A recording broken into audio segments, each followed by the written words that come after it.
ऐसा क्या कारण है कि फिर भी गलत हो जाता है? क्योंकि तुम्हारी बुद्धि तुम पर हावी है। तुम तुम्हारी बुद्धि पर हावी नहीं हो। इसे विध्वंस के द्वारा मिटाना होगा। तुम गुलाम हो तुम्हारे मन के, ये गुलामी मिटानी होगी। बिना विध्वंस के परिवर्तन नहीं होता। जिसने तुम्हारे जन्म से अब तक तुम पर राज किया है, वह मिटना भला क्या आसानी से हो जाएगा?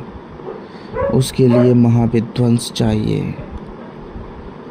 उसके लिए परमाणु युद्ध चाहिए। खुद को बदलने के लिए।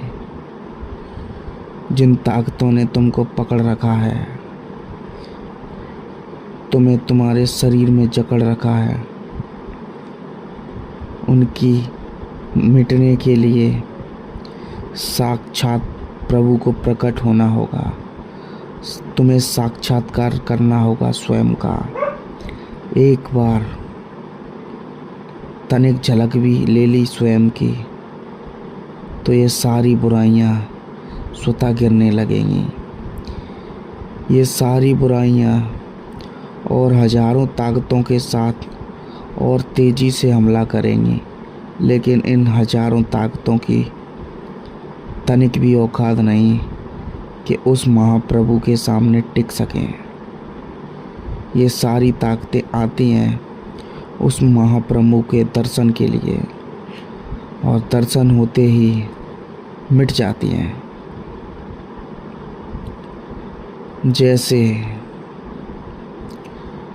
आग की लपटें अपनी चरम अवस्था तक पहुंचकर मिटने लगती हैं, वैसे ही उस महाप्रभु के सामने ये बुराइयां अपने परम रूप में प्रकट होकर स्वतः मिटने लगती हैं।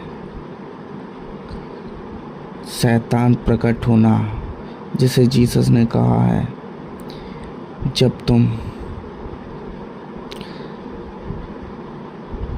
अपने भीतर की परम अवस्था तक पहुंचोगे तो शैतान प्रकट होगा।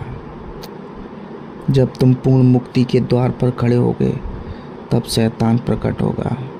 वह शैतान तुम्हें परेशान करने के लिए प्रकट नहीं, अपितु उस महाप्रभु के दर्शन के लिए प्रकट होता है।